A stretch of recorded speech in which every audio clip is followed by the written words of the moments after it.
அன்பார்ந்த இறைமக்களே, கிறிஸ்துவின் மறுப ஜபக்குழுவின் வாயிலாக இன்று உங்களை சந்திப்பதில் நான் பெரும் மகிழ்ச்சி அடைகிறேன். மக்களை, சந்தோஷமாக இருக்கீங்களா? நிறைவாக இருக்கீங்களா? மகிழ்ச்சியாக இருக்கீங்களா? மன அமைதியாக இருக்கீங்களா? மக்களே, மகிழ்ச்சியும் மன அமைதியும் இறைவன் தந்த பெரிய சொத்து. அதை மட்டும் விட்டு விடாதீர்கள், யாரிடம் கொடுத்து விடாதீர்கள். உங்கள் மகிழ்ச்சியை குழப்ப வேண்டுமென்றே, கெடுக்க வேண்டுமென்றே சில பேர் இருப்பார்கள். எது நடந்தாலும் சரி, அவர்கள் என்ன சொன்னாலும் சரி, ஏதாவது நன்மையானது இருந்தால் மட்டும் ஏற்றுக்கொள்ளுங்கள், தேவையற்றிருந்தால் அப்படியே விட்டு விடுங்கள், இல்லையா? இப்பொழுது இன்று இறைவன் நமக்கு என்ன இறைவார்த்தை தருகிறார் பார்ப்போமா? திருத்தூதர் பவுல் கலாத்தியருக்கு எழுதிய திருமுகம் அதிகாரம் 5 இறை வார்த்தை 16 18 முடிய. எனவே நான் சொல்லுகிறேன், தூயாவின் தூண்டுதலுக்கு ஏற்ப வாழுங்கள், அப்போது ஊனியல்பின் இச்சைகளை நிறைவேற்ற மாட்டீர்கள். ஊனியல்பின் இச்சை தூய ஆவிக்கு முரணானது, தூயாவின் விருப்பம் ஊனியல்புக்கு முரணானது. இவை ஒன்றுக்கொன்று எதிராய் உள்ளதால் நீங்கள் செய்ய விரும்புவதை உங்களால் செய்ய முடிவதில்லை. நீங்கள் தூய ஆவியால் வழிநடத்தப்பட்டால் திருச்சட்டத்திற்கு உட்பட்டவர்களாய் இருக்க மாட்டீர்கள். Praise the Lord. ஏனென்றால் இதுதான் நான் செய்வேன், இதுதான் நான் செய்ய மாட்டேன் அப்படின்னு நம்ம ஒன்று பிடிச்சிக்கிட்டு இருப்போம், பார்த்தீங்களா? தூயாவி வழிநடக்கும் போது கண்டிப்பாக அதை செய்ய மாட்டோம். ஏன்னா தூயாவின் வழிநடத்துதல் இருந்தால் நாம் விட்டு கொடுப்போம், தாழ்ச்சியோடு இருப்போம், பொறுமையோடு இருப்போம், எது நடந்தாலும் ஏற்றுக்கொள்வோம், தீமையாக இருந்தால் அதை நன்மையாக மாற்ற நாம் மன்றாடுவோம். ஊனியல்பு, பேராசைகள், அதையெல்லாம் நாம் விட்டு விடுவோம். ஏனென்றால் அது தூய ஆவிக்கு எதிரானது அப்படின்னு யார்? திருத்தூதர் சொல்கிறார். அப்போ நாம் ஊனியல்புக்கு ஏற்ப நடக்கிறோமா, ஊனியல்புக்கு அற்றதாக நடக்கிறோமா?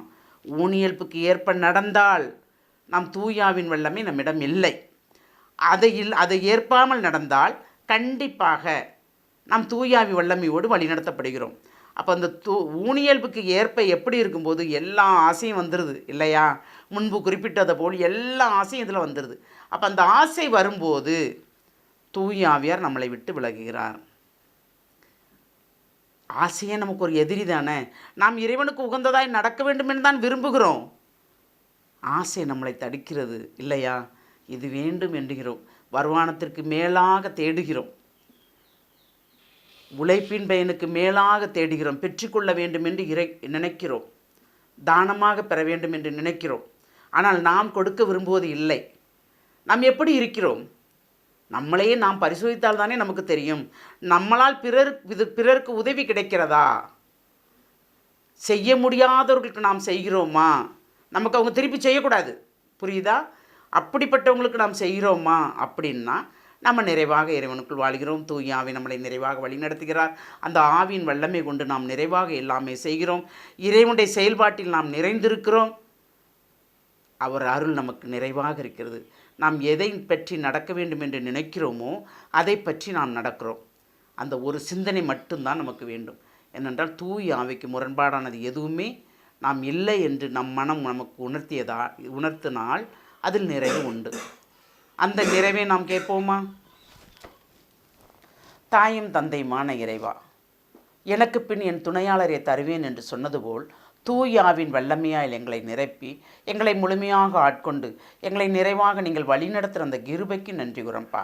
எல்லாம் வல்லவரே, உம்முடைய கிருபையும் உம்முடைய ஆசீர்வாதம் எங்களோடு தங்கியிருப்பதால் நீர் மட்டும் போதும் என்று நாங்கள் நினைக்கிறோம் ஆண்டவரே. ஏனென்றால் தூய ஆவி எங்களை நிறைவாக வழிநடத்தி அதன் மூலமாக எங்களை நிறைவாக செயல்படுத்துகிற அந்த கிருபைக்கும் எங்கள் மூலமாக நீர் பிறரையும் நிறைவுபடுத்துகிற அந்த வல்லமைக்கும் நன்றி கூறி எங்களை முழுமையாக உம்முடைய இரக்கத்துக்குள் ஒப்புக் கொடுக்கிறோம். ஜெபங்கேக்கும் நல்ல பிதாவே. ஆமேன், ஆமேன், ஆமேன்.